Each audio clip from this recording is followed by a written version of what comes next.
Welcome to the latest episode of 5 on the Floor on the 5 Reasons Sports Network. Thanks for joining us on your favorite podcast app. We're on Podbean, Spotify, Google Podcasts, Apple Podcasts. We're also on Dash Radio on their Nothing But Net channel every single weeknight at 7 p.m. Also, check out Fansided. We're going to have a partnership with them starting soon. More details on that this week. 5 Reasons YouTube channel. Hit the like and subscribe buttons for all the content there. 5reasonsports.com. Spell that one out.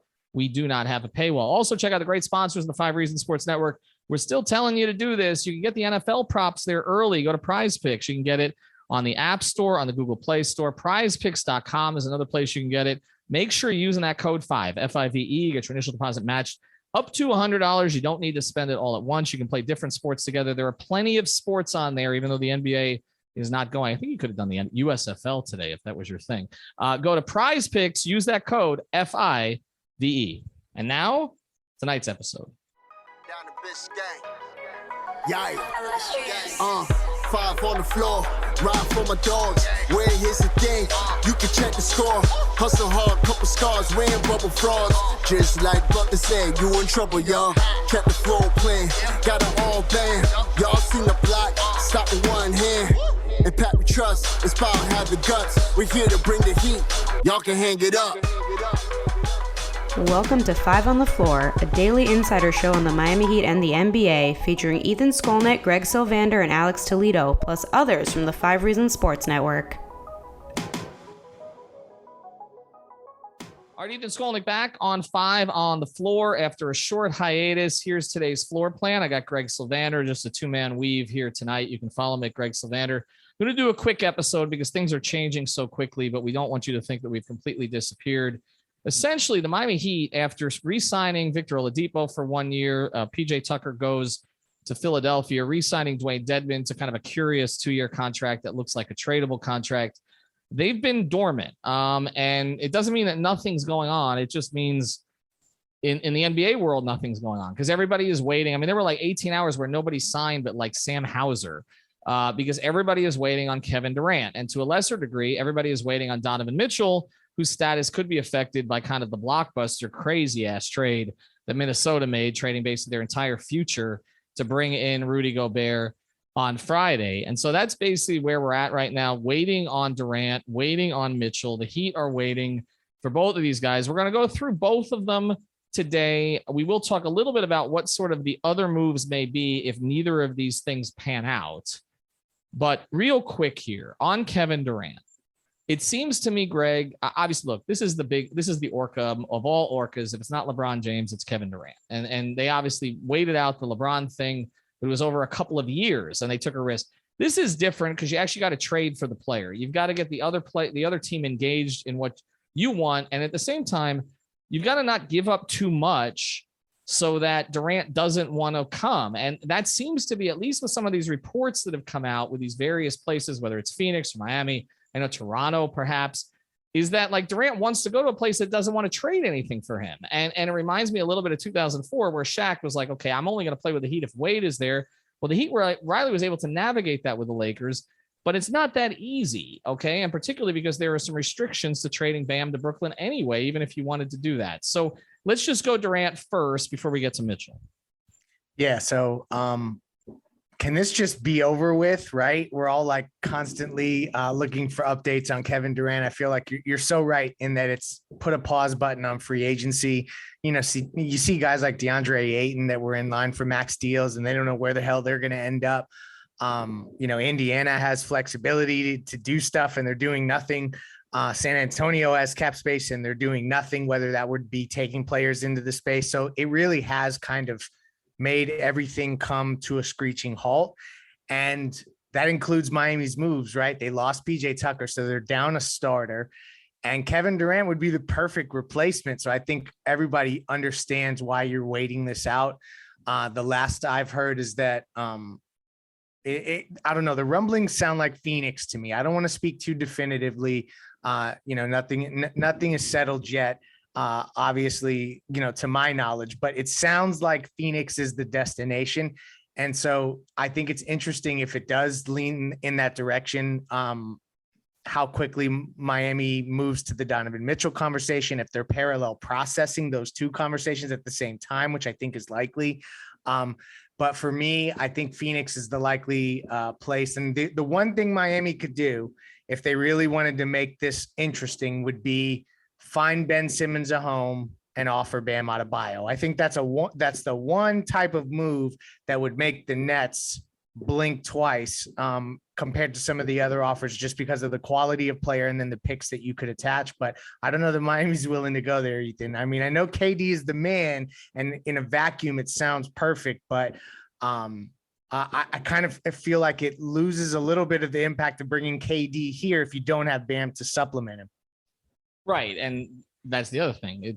Does KD even want to do that? And I've been told by someone who's kind of a secondhand source on this, not firsthand, that he probably would, but I don't know that for sure. I mean, his relationship that he developed with Bam, it would seem that that's the guy along with Jimmy that he would want to play with. I mean, you would know that.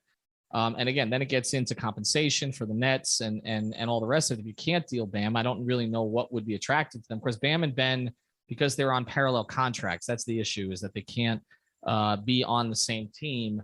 And so that makes this thing challenging. I do think when you point to Phoenix, it does look like that to me too. And I'll tell you why.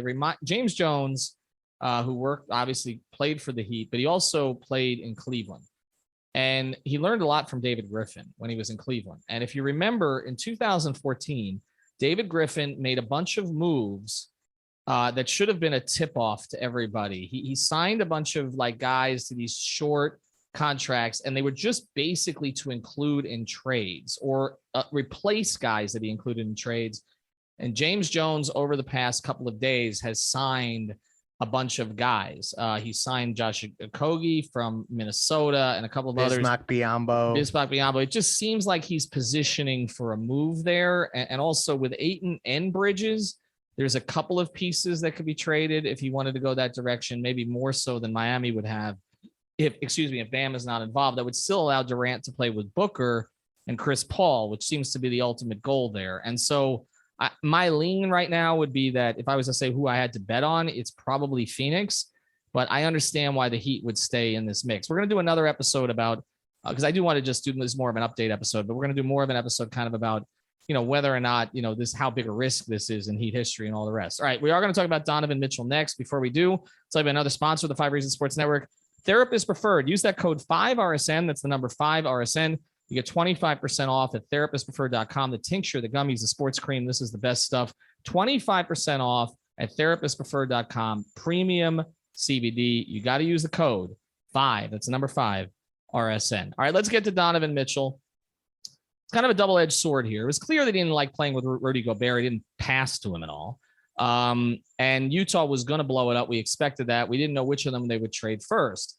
Now, though, Woj is reporting that the Jazz want to rebuild around Donovan Mitchell, but it seems like that's going to take a long time. I mean, this is not quite an OKC process, but it's pretty close. And of course, Utah is not a place that attracts, just like OKC, is not a place that attracts premium free agents, which makes this more challenging. So I'll just put it here. I mean, it does. If I was to say who's more likely for the Heat, it's Donovan. Okay, but the thing is, I do feel like Donovan needs to make it clear. You really haven't heard from him or his camp, right? So I just think he needs to make it clear that he's not down with this process. Okay, it's a new coach. Again, whatever his relationship with was Gobert. Gobert was a player that helped him win a lot of regular season games. They don't have a replacement. They let Joe Ingles go. They didn't bring him back. They traded Royce O'Neal. And so, I mean, there's really nothing. I mean, this looks to me like a 25 to 35 win team. So isn't this the better target for the Heat? Because it does seem like there's some natural pieces. Hero Robinson would make some sense there. They could rebuild with Tyler as a part of a young core and could score for them for a couple of years until they build players around him. It does feel to me like Donovan Mitchell is more likely, and not likely, but more likely. Yes, definitely more likely. I've even had some, I would say, back channel information that kind of suggested that the Heat this entire time are more plugged in on Donovan Mitchell than Kevin Durant, and that the indication is Phoenix there, and what they're really working on is figuring out how to get Donovan Mitchell to Miami, because Utah could get involved in Phoenix and Brooklyn's deal. So it can kind of get confusing there. There was a really interesting late night Twitter Spaces. This is the place that we've come to, guys, in NBA free agency. where the Utah Jazz beat writers, three of them in particular, and I'm going to try to get their names all together here. They did an emergency spaces, Tony Jones of The Athletic, and there was Andy, bear with me, I'm going to get their names, Andy Larson, who used to work for the Salt Lake Tribune. And then there was another young lady on there as well. And they essentially were saying like that they don't even really have like a viable, coherent roster, that they're missing forwards, that, you know, that essentially this doesn't look like they're making all these moves that are counter to what Donovan Mitchell would want to do, whether it's the head coach hire, whether it's Eric Paschal that they didn't bring back, whether it is trading Royce O'Neal for a first round pick. Like, these are not moves that you do to win. The thing is that Minnesota kind of made this really weird for everyone because they overpaid for Gobert to such a degree that now I think you've overinflated the in the moment value of Kevin Durant and Donovan Mitchell, because they're saying Gobert got what resulted, like the return on him was 5 first-round picks. So now you have better players than Rudy Gobert, like Kevin Durant. If Gobert's getting 5 firsts, how many is he getting? And I think that that's complicating things with Donovan Mitchell as well. But to me, I think that Miami is absolutely still in the mix there. It may be a little too soon and they don't want to pull the plug. So that's definitely the situation that's more one to watch. But it's all contingent on Kevin Durant again, because I feel like Utah could get involved in that transaction. I think so too. And I think that's what we got to kind of watch, is these peripheral pieces. And I think one of the things to watch in this scenario, as we talk about other players here, is that some of the guys that the Heat could poach from these other deals. And so as we talk about, okay, if you don't get Durant, if you don't get Mitchell, obviously, you know, we feel the wait is worth it. I don't think there's anybody out there that is so dynamic that you need to basically punt on these two, you know, elite players. But I also think that there is an opportunity to kind of figure out, you know, somebody else that may spring free that could give you another piece. And so as we talk about the Harrison Barneses and the Marcus Morrises and some of these pieces that could still be out there for Duncan Robinson, if that's all you end up doing this time. But I still think there's other parts here in the mix. And so I think we need to watch that. I just think the only thing that concerns me a little bit is I don't know that this is going to play out quickly. And I know Heat fans are starting to get impatient. But look, Kyrie Irving was traded to Boston in August. Like, I mean, it is possible that some of this stuff may take a while. I mean, the Nets have a lot to work through. It's not just KD. It's also it's also Kyrie. And then there's the Kyrie to LA possibility. So I'll just let you close here, Greg. And thanks to our sponsors, Prize Picks. Use the code 5. We'll do another episode tomorrow. Also, therapistpreferred.com. Use the code 5RSN. Go ahead. What is your final thought here? Timing is everything. You're right. Because how long can you wait? Like, it's not just Miami. There's lots of teams that either if they are involved in these transactions or they're not, they're going to need to fill rotation spots. And Miami obviously has a huge hole at the 4 because PJ Tucker left. So they're essentially shelving that pursuit for these two efforts. And in the event that they don't get Kevin Durant or Donovan Mitchell, I would expect them to immediately turn their attention aggressively to guys like John Collins, Harrison Barnes. I think that Miles Turner and TJ Warren are 2 players up in Indiana that you could maybe watch out for. And then something that we heard here at the network, was getting closer, and it was like getting warmer on Jay Crowder talk. And then Kevin Durant obviously put a halt to everything. So they could also circle back to that situation and try to get in on Jay Crowder, Torrey Craig, that kind of package from Phoenix was initially what we had started to hear may be the replacement for PJ Tucker. So maybe they circle back there. So those are the names to watch right now. This is the good news, Ethan, when we talk about risk, and we're going to get into it because I don't think until the end of free agency can we really gauge it.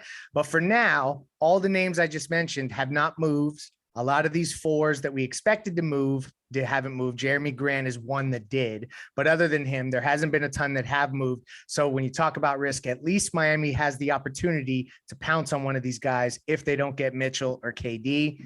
But fingers crossed, Ethan, that we have some good news coming right around the 4th.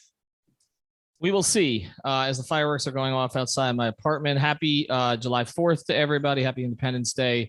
Thanks to our sponsors again, Prize Picks. Use the code 5 Therapist Preferred. Use the code 5RSN. Hopefully we will have a meteor episode for you soon, but we didn't want you to think we vanished. Have a good one. Thank you for listening to the 5 on the Floor on the 5 Regional Sports Network.